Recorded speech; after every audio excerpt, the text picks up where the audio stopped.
vedi, questa qui è molto bella perché siamo in un server che è uno cioè davvero uno dei progetti più belli che esistano. Praticamente delle persone hanno deciso di costruire questo luogo, che è un server come tanti altri, ma invece che giocarci, questo qui è il luogo, viene chiamata insomma, la biblioteca pubblica più importante del mondo online. Vedi che oltre a una struttura Che spettacolare, questa qui è arte, uno. Bellissimo. Due, queste centinaia di persone che ci hanno lavorato hanno fatto in modo tale, hanno trascritto qui dentro alcuni dei testi che sono inaccessibili in paesi dove vengono censurate le informazioni. Vedete le bandiere, non staremo qui a fare politica, però ci sono i vari testi, le varie sale con dei vari testi che si possono consultare, quindi Un modo per fregare, per aggirare diciamo la normativa. Uno non può magari leggere un libro nel suo paese perché è illegale, però Minecraft può giocarci.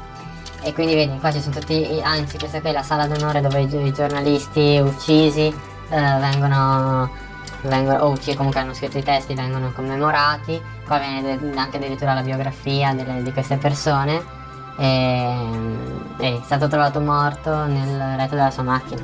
Cioè qui queste persone che sono state uccise dai propri paesi, diciamo, per censura, adesso qui hanno uno spazio di libertà in più, vengono ricordati e i loro lavori vengono esposti. è una specie di mausoleo È un praticamente. mausoleo, sì, per conservare la cultura, l'indipendenza mediatica, la non censura. Viene festeggiata questa cosa qui ed è accessibile da chiunque nel mondo. Ma la maggior parte dei ragazzi secondo te conosce anche? Che questo Vabbè, ma aspetto dei videogiochi oppure... No freedom without press freedom. già. È proprio un mantra. No, non è che conosce, perché ovviamente qua uno gioca a Minecraft per divertirsi, che discorsi, però insomma è parte di questo mondo, è giusto considerarlo, vedi qua. Questa qui è bellissima perché è la mappa della libertà di stampa.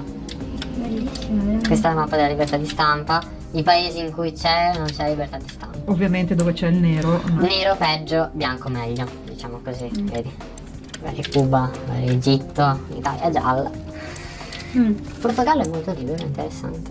E la Cina ovviamente è nera. E questo è, insomma, vedi qua, addirittura le nuvole che toccano, perché qui però a parte essere un'opera spettacolare. Sì, molto bello, sarebbe bello vederla realizzata significato. un giorno da qualche parte, ma forse non avrebbe lo stesso... no, anche perché è impossibile una cosa del genere. È 200 volte la cupola del monolito. È difficile. No, ma anche bello appunto che sia online, perché insomma online ha un valore in più, secondo me. È giusto, insomma.